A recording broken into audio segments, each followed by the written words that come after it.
was October 10th, 2005. Been in country for about 3 months. It was during Ramadan. We were doing a reconnaissance mission. We were coming out of the recon of the building. We stopped 2 possible suicide bombers at that time. The whole thing was a setup. I got sniped. I knew I was hit, and I knew I was hit where he wanted to hit me. The round had blown through the side of my holographic sight and then into the side of my chest. I was fairly certain at that point, everyone's pretty sure I'm gonna die.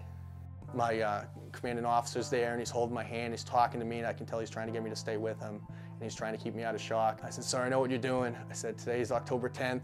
I said, Adam Vinatieri kicked the game-winning field goal, best kicker in football." And I said, and everyone, I looked around the room, and everyone was mortified, but I said, they knew I was gonna survive at that point, you know? His wound earned him a one-way ticket home, a ticket he never used. And they said, basically, thank you for your service. And I said, with all due respect, everyone's dying.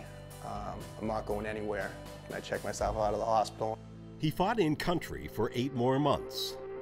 Then his next battles began. The scariest moment of my entire deployment was coming home. And I remember just being completely kind of removed from the moment and just thinking, what am I doing back here? I never thought I would make it. Therefore, I never thought I'd have to transition back to the civilian world. And it just scared the hell out of me. It really did.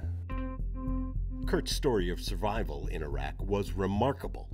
His struggle returning home, all too common. We often see those wonderful reunion scenes where everyone is so excited to be back together and there are hugs all around, and of course everyone is so relieved when a loved one returns healthy, alive, present. But then what follows is what occurs not in front of the camera. I was waking up in cold sweats. I was having reoccurring dreams. I said, well, the best way to deal with it is I'll just pretend it doesn't bother me. You know, if I don't acknowledge it, nobody else has to worry. Of course, they did. I noticed like he was feeling down or didn't want to talk. Like I wouldn't know what to say, where to even begin. So I kind of just avoided it, and it just becomes a way of life. To say Kurt threw himself into veterans-related charity work would be an understatement. Weekends were given up to fundraisers, road races, and other events. Somebody had to do it. And Kurt knew plenty of vets who never would have the chance. Just such overwhelming survivor guilt. Memorial Day became tougher. Veterans Day became tougher. My Alive Day as a Purple Heart recipient became tougher. I knew that I wasn't going to be able to get through it by myself.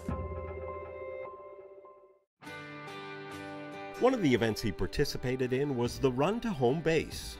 I had done the run a few years back. Apparently I didn't know it pertained to me, you know? Apparently everybody else did, but I was completely unaware. Kurt finally made the phone call, and on the other end, as there always is at home base, was another combat vet. I talked to another veteran, you know, another Purple Heart recipient, heavy combat vet. Great guy, couldn't have been, you know, any more receptive, helped me set everything up, and I felt immediately like I'd come to the right place. That's the most powerful part of all of this. It's that we know that once we can get somebody in, that if they're willing to meet us halfway, treatment works. Kurt began his one-on-one sessions at home base. Then Jess was invited to begin couples counseling.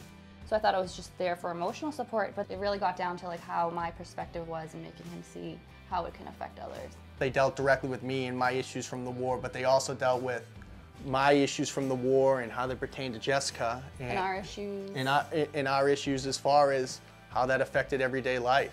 These warriors have, you know, gone through some very challenging things in their lives, and by coming here and learning the tools that's going to help them to make those changes, there's tons of hope for the future for them. My survival didn't mean that, you know, someone else didn't make it. And I had never thought of it that way because I had never talked about it. He wasn't emotional back then. Not that he's a big sap now, but he's a completely different person.